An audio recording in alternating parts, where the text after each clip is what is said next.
Sinuklian ng kilig at saya ng tambalan ni Caprice Cayetano at Heath Hornales ang overflowing love ng fans sa isang fan meet. Yan ay kahit busy ang Cap-Heath sa kanilang projects, kabilang ang series na You're My Favorite Song. Makichika kay Athena Imperial.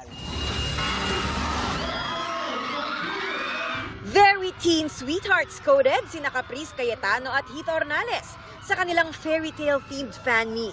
Ang Cap-Heath di rin napigil na mapareminisce sa kanilang PBB days. I'm super thankful po and napakasaya ko po na nandito po sila ngayon and they organized this event for us po. Nakakatuwa po at nakakagulat. Napapakita rin po nila yung pagmamahal nila sa amin. Bilang sukli sa suporta at pagmamahal ng fans, si Heath nag-perform at tila hinarana pa si Caprice sa kanyang song number.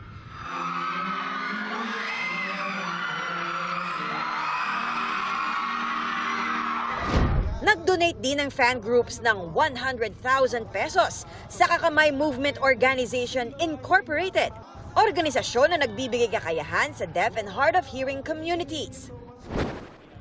Sa ngayon, busy ang Cap-Heath sa upcoming afternoon prime series na You're My Favorite Song. Dinalaw ng GMA News ang kanilang photoshoot kung saan kasama rin nila sina Marco Massa, Clifford, Waynona Collins, Andre Fajardo, Cairo Lazarte, pati sina Katia Santos at Wilma Doesn't.